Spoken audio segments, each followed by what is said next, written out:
آپ سب کو space station پر خوش آمدید۔ میرا نام سلطان النیادی ہے اور میں ایک خلاباز ہوں اور بین الاقوامی خلائی اسٹیشن پر کام کرتا ہوں۔ آج ہم طبعی اور کیمیاوی تبدیلیوں کے درمیان فرق کو دریافت کرنے جا رہے ہیں۔ خلائی اسٹیشن پر ہر وقت بہت سی کیمیائی اور طبعی تبدیلیاں ہو رہی ہوتی ہیں۔ کیا آپ میرے ساتھ ان تبدیلیوں کو دریافت کرنا چاہتے ہیں؟ آئیے شروع کرتے ہیں۔ طبعی تبدیلی تب ہوتی ہے جب کسی مادے کے مالیکیولوں کی ترتیب میں فرق آئے، جبکہ ان کی ساخت میں کوئی تبدیلی نہ ہو۔ مثال کے طور پر اگر ہم آئس کیوب لیں اور اسے پگھلائیں تو ایک طبعی تبدیلی واقع ہوتی ہے۔ مائع پانی میں H2O مالیکیول ہوتے ہیں، آئس کیوب میں بھی H2O مالیکیولز ہی ہوتے ہیں۔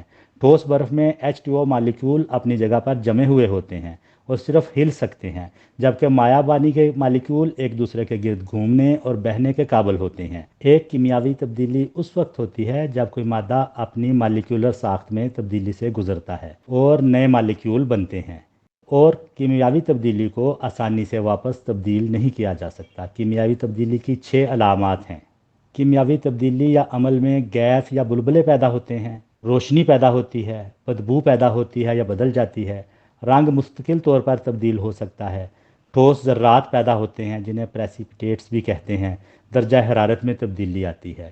یہ 6 کی 6 علامات ساری کی ساری واقع ہونا ضروری نہیں ہے، بعض اوقات ان میں سے چند علامات ہی ظاہر ہوتی ہیں۔ کیمیائی تبدیلیاں کیمیائی عمل کا نتیجہ ہوتی ہیں۔ مثال کے طور پر وہ راکٹ جس نے مجھے یہاں بین الاقوامی خلائی اسٹیشن تک پہنچایا، اس نے کیمیائی رد عمل کا استعمال کیا۔ فیلکن 9 راکٹ کے انجن میں مٹی کے تیل اور مائع آکسیجن کو جلایا جاتا ہے تاکہ ہمیں زمین کے ماحول سے اوپر کی طرف لے جانے کے لیے کافی تھرسٹ پیدا ہو۔ ایک بار آگ لگنے کے بعد راکٹ کے انجنوں نے ہلکی اور گرم گیس پیدا کی۔ اب راکٹ کے نیچے دھواں دیکھ سکتے ہیں۔ یہ سب اشارہ کرتے ہیں کہ راکٹ کے انجن میں کیمیائی تبدیلی ہو رہی ہے۔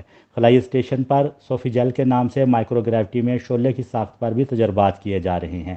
یہ تجربات اس بات کا تعین کرنے میں مدد کریں گے کہ ایندھن کا درجہ حرارت کس طرح مواد کے جلنے کے معیار کو متاثر کرتا ہے۔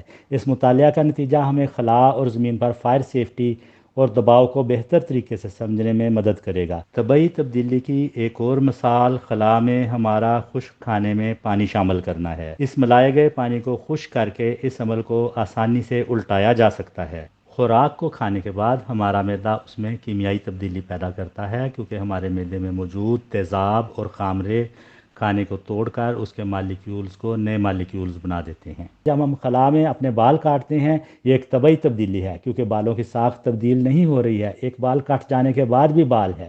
اس کے علاوہ بال کاٹنے میں کیمیائی تبدیلی کی کوئی علامت بھی ظاہر نہیں ہو رہی۔ کیا آپ زمین پر طبعی اور کیمیائی تبدیلیوں کی دوسری مثالوں کے بارے میں سوچ سکتے ہیں؟ مزید جانیے اور طبعی اور کیمیائی تبدیلیوں کے ساتھ تجربہ کرنے کے لیے آن لائن مواد کو بھی چیک کریں۔ آج میرے ساتھ سائنس کو دریافت کرنے کے لیے آپ کا شکریہ، اور ہم بہت جلد دوبارہ ملیں گے۔